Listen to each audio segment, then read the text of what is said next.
आप सभी को मेरा सादर नमस्कार। मैं हूं डॉक्टर नवीन कुमार सिन्हा और आज आपके बीच में हूं एक नई कहानी के साथ जिसका नाम है चोर।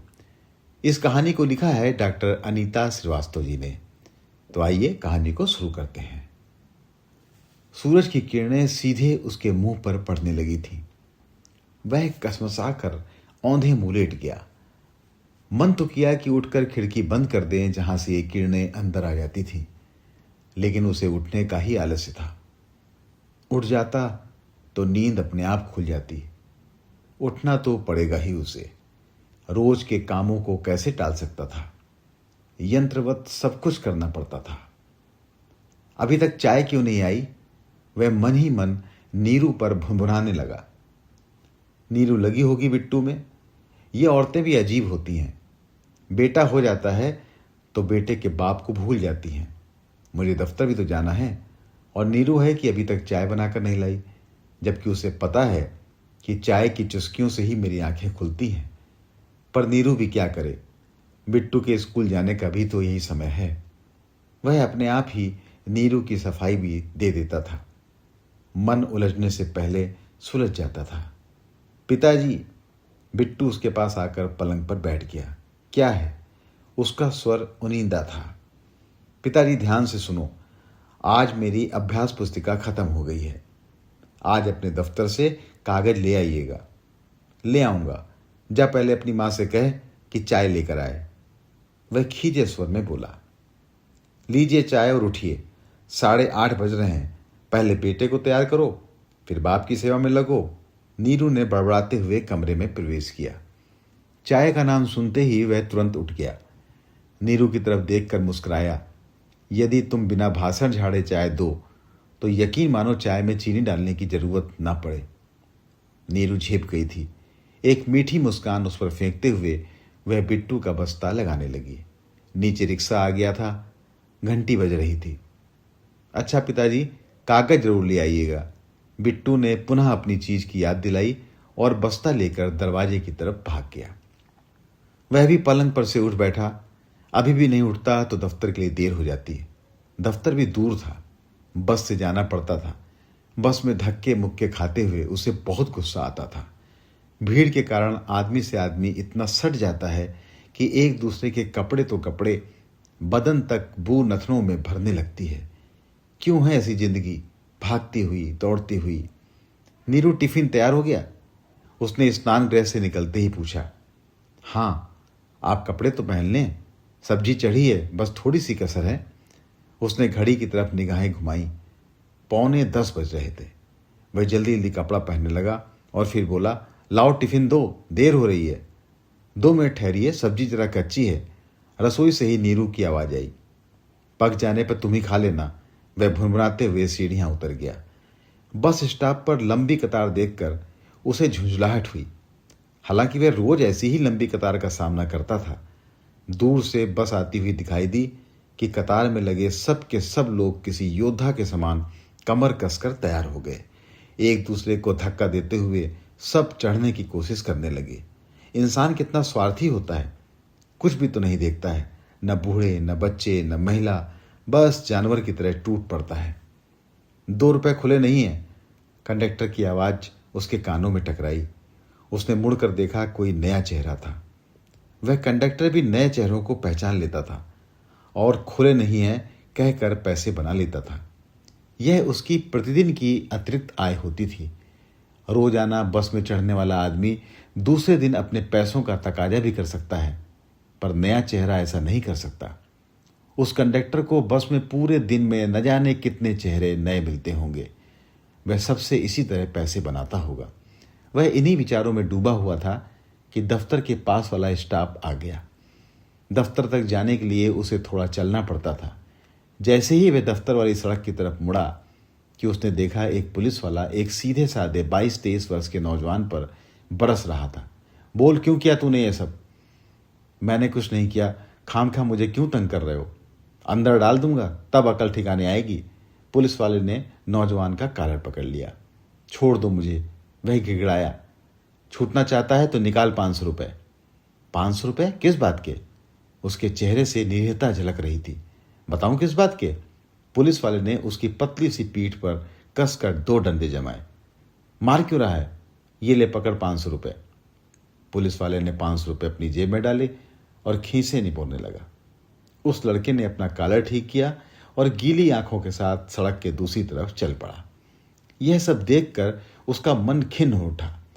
खिन्न मन से वह जैसे ही दफ्तर में घुसा, ननकू चपरासी खड़ा हो गया। नमस्ते साहब। नमस्ते। वह आगे बढ़ गया और मन ही मन सोचने लगा, यह ननकू भी बड़ा बदमाश है। चाय वगैरह कुछ भी मंगाओ, कुछ पैसे जरूर मार लेता है। चाय पानी के पैसे काट लिए, यह कहकर वह ढीठ हंसी हंस देता है। सामने ही आलोक बैठा था। वह टाइप करता जा रहा था और सौंफ खाता जा रहा था। सौंफ 24 घंटे उसके मुंह में दबी रहती थी। जब भी आलोक किसी रेस्तरां में जाता तो भले ही चाय या कॉफी पिए, लेकिन सामने मेज पर पड़े टूथपिक में से 4-5 टूथपिक जरूर निकाल लेता था।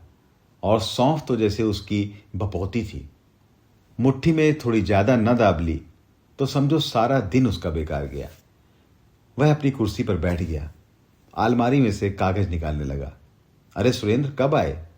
अभी अभी, बस बैठा ही हूं, वह अनमने स्वर में बोला। आलोक से बात करने का उसका मन नहीं था। हाँ, एक सरसरी नजर उसने आलोक पर जरूर डाली थी।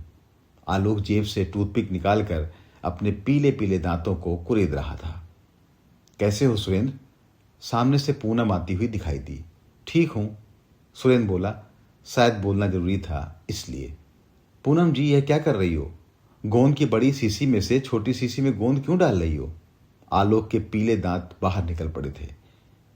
पिंकी की कुछ किताबें फट गई हैं, इसलिए थोड़ा सा गोंद घर ले जाऊंगी। पूनम ने अपना काम जारी रखा। इतने में ननकू सुरेंद्र के पास आया और कागज सरका कर बोला, साहब ने कहा है कि बिल बना दीजिएगा। सुरेंद्र ने उस कागज को ध्यान से देखा। तो पहले की तरह माल तो कम आया है, लेकिन बिल कितना लंबा चौड़ा बना है। उसने मन ही मन कहा, फिर काम में लग गया। उसे पिछले भी बहुत से काम निपटाने थे। वह चुपचाप काम करने लगा। दोपहर तक सिर में भयानक दर्द उठने लगा। उसने सिरदर्द की गोली ननकू से मंगवाकर 1 घंटे पहले ली थी, पर कोई लाभ नहीं हुआ। उससे कोई काम करते नहीं बन रहा था। हार कर आधे दिन की छुट्टी की अर्जी दी और घर के लिए चल पड़ा। घर पहुंचकर सुरेंद्र किवाड़ खटखटाना ही चाहता था कि उसकी नजर रसोई के पिछले दरवाजे पर पड़ी। उफ, कितनी बार कहा है नीरू से कि रसोई का यह दरवाजा बंद ही रखा करे। पीछे झुक्की वाले रहते हैं, दरवाजा खुला रहना ठीक नहीं। पर नीरू भी कभी कभी बड़ी लापरवाही कर जाती है। वह अपने आप से बोलता हुआ पिछले दरवाजे से घर में प्रवेश करने के लिए रसोई की तरफ बढ़ा। जैसे ही सुरेंद्र ने रसोई में कदम रखा कि एक 14-15 वर्षीय लड़के को देखकर चौंक गया। उस लड़के की नेकर पर जगह जगह पैबंद लगे हुए थे। बदन पर एक फटी हुई मैली कुचैली बनियान थी। सुरेंद्र को देखते ही उसके चेहरे पर हवाइयां उड़ने लगी। वह भागने का प्रयत्न करने लगा, लेकिन सुरेंद्र ने उसको धर दबोचा। क्यों, चोरी करने आया था यहां? सुरेंद्र ने उसके बालों को कसकर पकड़ लिया। सुरेंद्र का तेज स्वर सुन नीरू भी वहां आ गई। बोल, क्या चुराया है?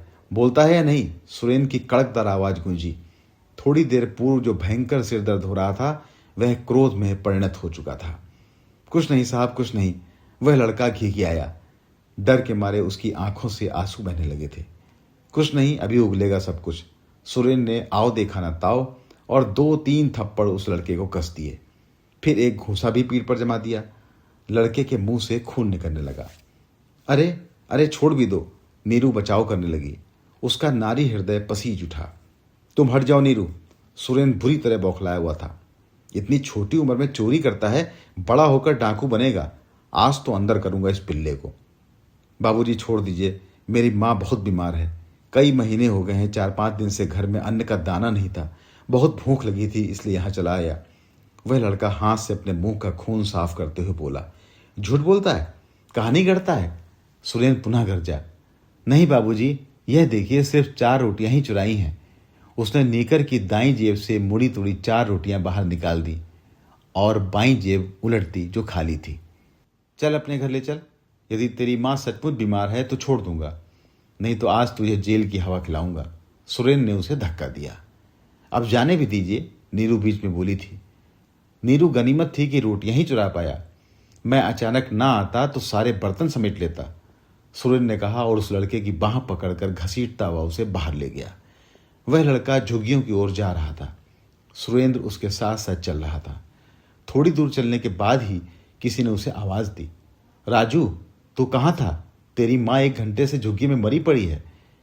यह सुनते ही सुरेंद्र के पैर पथरा गए। उसकी हिम्मत नहीं हुई कि वह राजू से कुछ कह सके।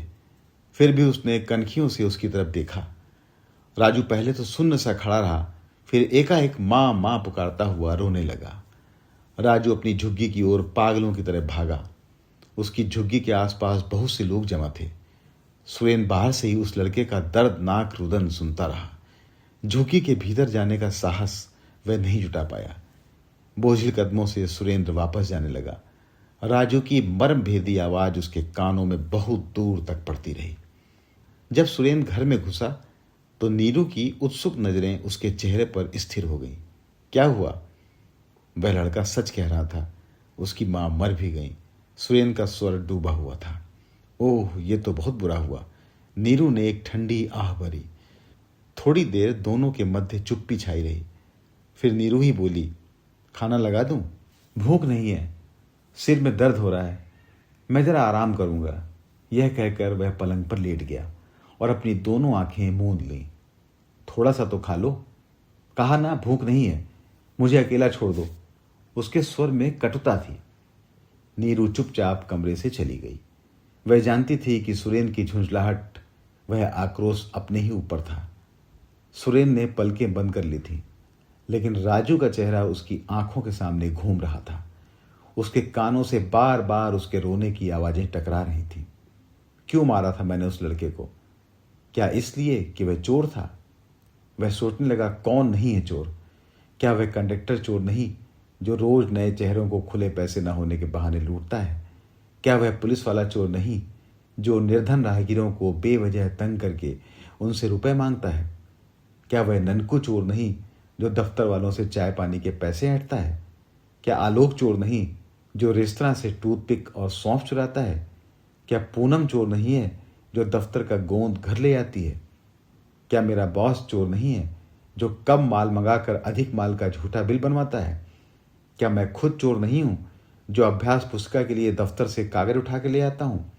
जब आसपास के सारे चेहरे चोरों के चेहरे हैं तो राजू को ही मैंने क्यों मारा? सारा आक्रोश उस पर ही क्यों उतारा? यदि चोरों के प्रति मुझे इतना ही आक्रोश है तो एक एक करके सबको क्यों नहीं मारता? सुरेंद्र को लगा जैसे उसके दिमाग की नसें फटने लगेंगी। उसके मन में उमड़ते हुए विचार तेलों की बूंदों की तरह पानी की ऊपरी सतह पर तैरने लगे थे, मतने लगे थे उसे और उसके अंतर्मन को। राजू के मुंह से निकला खून उसके मन की परतों में जमने लगा था। वह स्वयं को अपराधी महसूस करने लगा था। वह घटना उसे भीतर तक प्रताड़ित कर रही थी। उसका सिर बुरी तरह भन्नाने लगा था और वह औंधे मुंह लेट गया था। सुरेंद्र की आंख कब लग गई उसे पता ही नहीं चला। शाम को बिट्टू ने उसे जगाया। पिताजी उठो, चाय पी लो। वह उठकर बैठ गया और बिट्टू के हाथ से चाय का प्याला ले लिया। बिट्टू पलंग पर चढ़ गया और उसके गले में बाहें डालकर बोला, पिताजी, अभ्यास पुस्तिका के लिए कागज ले आए? सहसा उसके मुंह में ढेर सारी कड़वाहट भर गई। नहीं, उसने संक्षिप्त सा उत्तर दिया। पिताजी, आप कितने भुलक्कड़ हैं, हम आपसे नहीं बोलते। बिट्टू रूठ गया। यह लो 20 रुपए, कल स्कूल से लौटते हुए कापी खरीद लेना। सुरेंद्र ने जेब से 20 रुपए निकालकर बिट्टू की ओर बढ़ा दिए। लेकिन पिताजी, आप तो कहते थे कि अभ्यास पुस्तिका के लिए मैं कभी बाजार में पैसे न खर्च करूं। बिट्टू आश्चर्य से बोला। कहा ना, खरीद लेना कापी, दिमाग क्यों खा रहे हो? सुरेंद्र चिल्ला उठा। बिट्टू सहम गया और चुपचाप रुपए लेकर चला गया। सुरेंद्र धीरे धीरे चाय की चुस्कियां भरने लगा।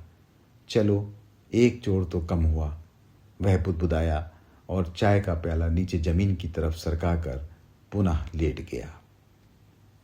तो ये थी कहानी चोर, जिसको लिखा था डॉक्टर अनीता श्रीवास्तव ने। आशा है कि ये कहानी आपको अच्छी लगी होगी। यदि कहानी आपको अच्छी लगी हो तो कमेंट जरूर करिएगा। फिर मिलते हैं एक नई कहानी के साथ।